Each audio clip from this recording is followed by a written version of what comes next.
এই বিয়ে করতে তাকে নিষেধ কর। যে মেয়েটাকে সে বিয়ে করছে সে খুব ঝগড়েটে। না, আমি তাকে নিষেধ করব না। কেন? আমার বিয়ের আগে সে কি আমাকে নিষেধ করেছিল?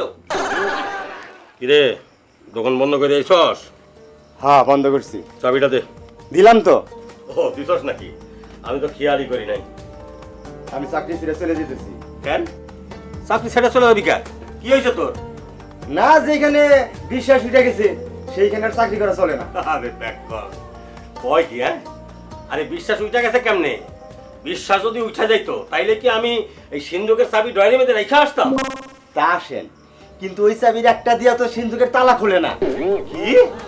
শোনো, সামনে শুক্রবার কিন্তু আমার বন্ধু আলতাফের বিয়ে। আর তুমি তো জানো আলতাফ আমার কেমন ঘনিষ্ঠ বন্ধু। ওটা কিন্তু মিস করা যাবে না। তুমি আবার অন্য কোনো পার্টিতে চলে যেও না। কি বললে? অন্য কোনো পার্টি মানে? আমি কি সারা মাস পার্টিতে পার্টিতে ঘুরি নাকি? দেখো, সবে মাত্র ফিরেছি, এখনই শুরু করে দিও না। হ্যাঁ, আমি কথা বললে ওটা ঝগড়ে হয়। কথাবার্তা একটু ভালোভাবে বলো। আচ্ছা বাবা, এখন একটু ক্ষান্ত হও। শুধুমাত্র মনে রেখো আগামী শুক্রবার সন্ধ্যা। এতবার করে বলার কি আছে? আলতাফ ভাইকে আমি চিনি না? আর বিয়ের আগে আমরা তো একসাথে পিকনিকে গিয়েছিলাম।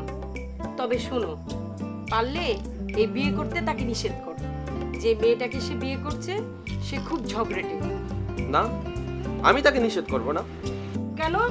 আমার বিয়ের আগে সে কি আমাকে নিষেধ করেছিল? আপনাদের সমস্যা কি নিয়ে? আর সমস্যা কি নিয়ে না? আপনারা তো গিয়েছিলেন তারা গুনতে। দুজনে মিলে না, আমি চ্যালেঞ্জ করেছিলাম, উনি গিয়েছিলেন গুনতে, আর আমি সঙ্গে গিয়েছিলাম যে ঠিকভাবে গুনছি কি না সেটা দেখতে। তা গোনা শেষ হয়নি? আমি বলেছিলাম আকাশে 3,33,333টা তারা আছে। উনি আমাকে মিথ্যা প্রমাণ করতে পারেন নাই, তার মানে উনি হেরে গেছে। আচ্ছা, ওনার দাবি আপনি হেরে গেছেন, কিন্তু সমাধানটা আমি দিয়ে দিচ্ছি একটু এভাবে, যে আসলে আকাশে কতগুলো তারা আছে আমরা কিন্তু সঠিক কেউ জানি না। এটা আপনারটা ঠিকও হতে পারে, ওনারটাও ঠিক হতে পারে, আপনারটাও ভুল হতে পারে, ওনারটাও ভুল হতে পারে। অর্থাৎ যে জিনিসটা হচ্ছে যে আপনাদের দুজনেই আপনারা জিতেছেন, আবার দুজনেই কিন্তু হেরেছেন। তার মানে বাজির যে টাকাটি, যে তার অংশটি, সেটা দুজনের সমান ভাগে ভাগ করে নিলেই তো হয়ে যায়, তাই না? তার মানে তাহলে আপনিও 10 টাকা ছাড়ুন আর আপনিও 10 টাকা ছাড়ুন। সেটা কেমন? তো আপনি তো মোল্লাজির কাছে 10 টাকা পেতেনি, তো মোল্লাজি আপনি বাজিতে হারলে তো আপনাকে 20 টাকাই দিতে হতো না? তো 10 টাকা দিয়ে দফা রফা করা যায় না? এই নিন।